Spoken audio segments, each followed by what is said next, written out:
Bismillahirrahmanirrahim. Berita terkini JKR hari ini, hari Khamis, tanggal 23 Oktober 2025 bersamaan dengan hari ini 1 Jamadil Awal 1447 Hijriah. Assalamualaikum dan selamat sejahtera kepada 59 mata memandang.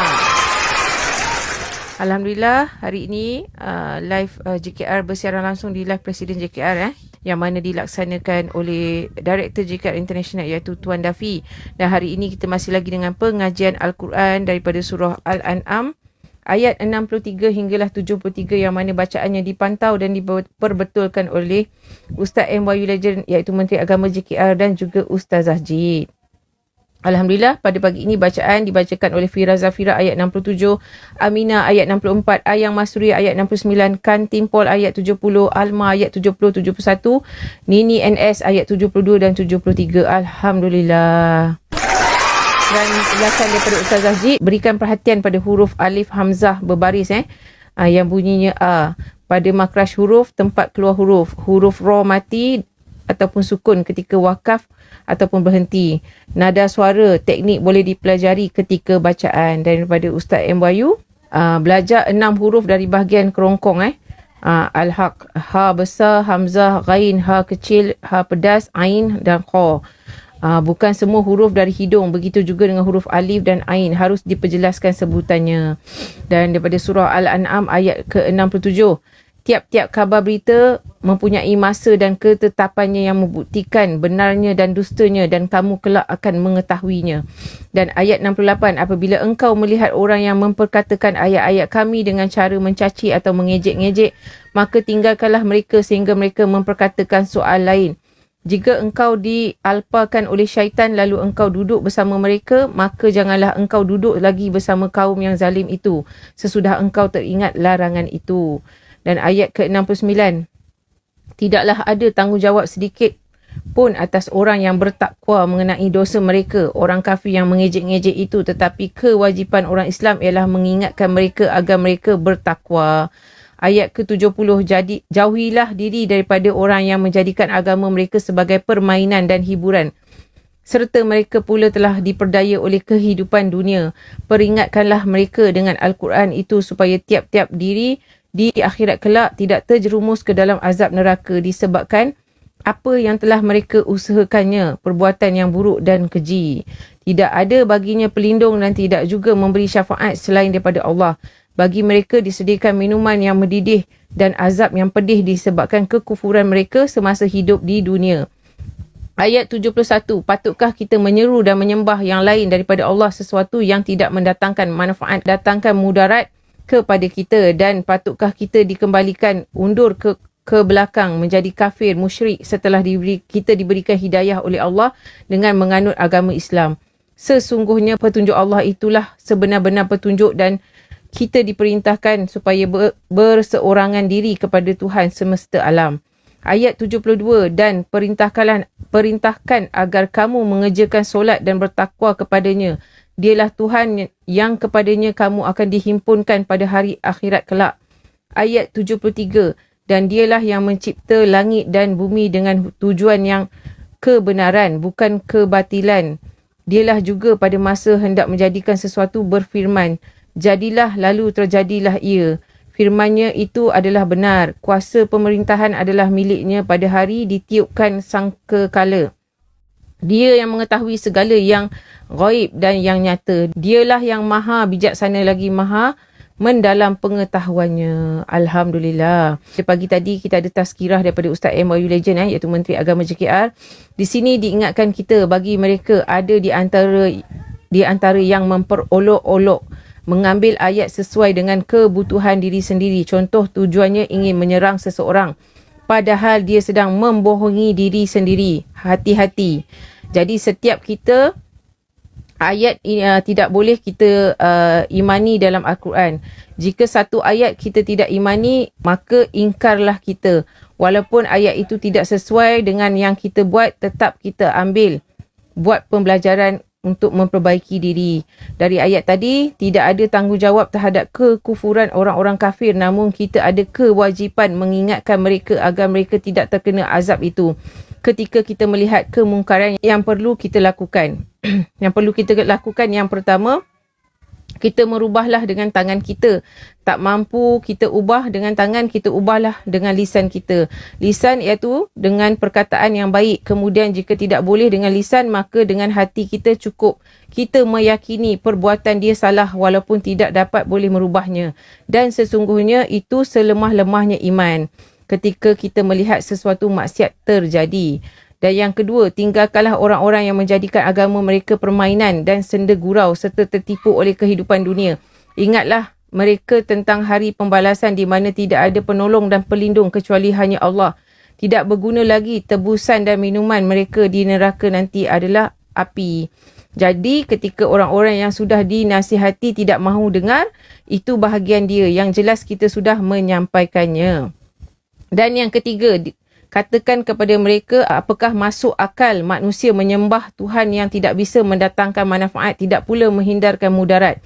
Yang ini teguran ataupun ancaman bagi orang-orang yang musyrik, orang-orang yang ingkar kepada Allah Subhanahu Wa Taala, kerana tidak ada di muka bumi sesuatu yang boleh memudaratkan ataupun memberikan manfaat. Yang keempat, kaum mukmin harus berhati-hati atas godaan syaitan sehingga boleh membuatkan mereka bingung dan kembali kepada kemusyrikan setelah mendapatkan hidayah daripada Allah Subhanahu Wa Taala. Sebagai orang mukmin, kita harus hati-hati dari bisikan-bisikan syaitan. Syaitan ini ada dua jenis. Ada yang daripada golongan jin dan ada dari golongan manusia. Jin membisikkan hal-hal yang buruk kepada kita, termasuk manusia yang seperti yang suka menghasut, suka memfitnah dan mengajak orang lain. Seperti apa yang dia fikirkan, itu pun dikatakan tergolong dalam golongan syaitan. Yang kelima, kewajipan menyampaikan kepada manusia bahawa petunjuk yang benar itu ialah Al-Quran. Dan kaum mukmin diperintah tunduk setunduk-tunduknya kepada Allah.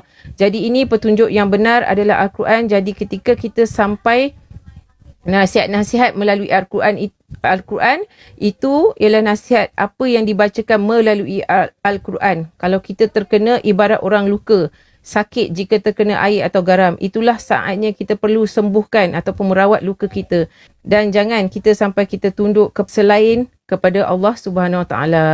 Dan yang keenam, bagi mereka yang menerima Al-Quran sebagai petunjuk hidup dan masuk ke dalam agama Islam, maka ajarkanlah kepada mereka solat dan takut kepada Allah, kerana nanti semuanya manusia akan dikembalikan kepadanya. Ketika mereka masuk agama Islam, yang bukan Islam, sudah mendapatkan hidayah, maka kita perintahkanlah mereka untuk mendirikan solat.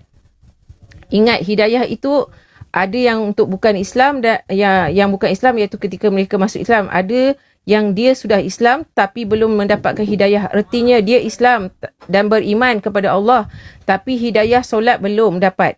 Kadang dia mengaku Islam, beriman tetapi belum mengerjakan solat, puasa dan masih melakukan maksiat. Artinya belum dapat hidayah itu. Salah satu hidayah adalah membaca Al-Quran. Ini juga hidayah, ada yang sudah berpuluh tahun tidak pernah membaca ataupun memegang Al-Quran, tetapi apabila kita buka live pengajian, mereka kembali membaca Al-Quran. Ini adalah hidayah yang mahal yang tidak boleh dibeli dengan wang. Kalau hidayah itu kita lepaskan begitu saja, rugi, kerana hidayah itu bukan dari manusia. Manusia hanya perantaraan. Itu betul-betul datang daripada Allah Subhanahu Wa Taala. Dipertemukan kita dan terjadilah semuanya. Alhamdulillah.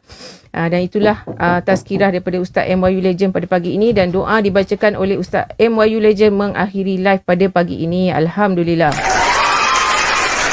Dan saya bacakan senarai nama-nama infak umrah dan beras pada hari ini Khamis 23 Oktober 2025 untuk tim hijau ataupun tim Malaysia. Kita ada Hamizah, Rusdi, Umi Kalsum, Di, Jaginda, Syida Omer, Rosmah, Mizi, Nurul Alif, CPJ, Ati, Bunda Aida, Nur Azian, Kak Ayam Masuri, Kak Yati Ninja, Fira, Kak Nani, Kak Halijah, Jamaliah, Ju Mustafa, Bronesh, Idu Sabahan, Ibu Arsha, Firdaus, Kak Mariam, Abang Ai, Cik Bunga, Kak Nah, Jun, Firdaus, Ina, Ustaz Zudi, Saidina, Aisyah, Ayuni, Bonda Kama, Tuan Hamid, Ana, Kak Farida Aziz, Kak Fazilah.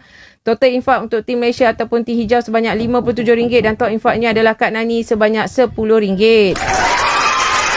Nama-nama untuk tim merah ataupun tim Indonesia, kita ada Nur Hayati, Siti Aminah, Kantim Paul, Mariam, Siti Sharifah, Maya, Ustaz Ajid, Ustaz MYU, Alma, Ica Sri Mulyani, Rahmaliah, Miftah Yulianti, Zulfa, Ustaz Mosh Maulana, Sabri, Eti Herawati, Uni Dini, Ustaz Dol, Nur Sari dan Adam T. Total infak untuk tim Indonesia ataupun tim merah sebanyak RM76,000. Top infaknya adalah Siti Sharifah, Ustaz MYU, Ustaz Ajid, Eti Herawati, Sabri, Ustaz Mosh Maulana. Masing-masingnya menginfakkan RM5,000. Alhamdulillah. Saya bacakan kiraan infak setiap hari, infak umrah dan beras JKR pada hari yang terkini iaitu semalam 22 Oktober 2025 hari Rabu. Untuk tim hijau ataupun tim Malaysia, total infaknya sebanyak RM53. Untuk tim merah ataupun tim Indonesia sebanyak RM26.52. Untuk tim Singapura ataupun tim putih sebanyak RM19.56 menjadikan total keseluruhannya RM99.08. Dan juga menjadikan total yang terkumpul yang terkini menjadikan keseluruhannya RM10,645.65. Alhamdulillah, dengan itu berakhirlah aktiviti JKR pada malam ini ataupun liputan aktiviti JKR pada hari ini. Sebelum kita mengakhiri berita pada malam ini, saya serahkan kepada Kak Ayang Masuri untuk memberikan sedikit kata-kata mutiara. Silakan Kak Ayang. Bismillahirrahmanirrahim. Assalamualaikum warahmatullahi wabarakatuh. Kata-kata mutiara untuk hari ini. Mata terindah adalah mata yang selalu melihat kebaikan orang lain. Mulut terindah adalah mulut yang selalu belajar berkata dengan baik. Hati terindah adalah hati yang selalu berprasangka baik terhadap orang lain. Senyum dan diam adalah dua senjata yang hebat. Senyum adalah cara untuk menyelesaikan berbagai masalah. Diam adalah menghindari berbagai masalah. Sekian kata-kata mutiara untuk hari ini.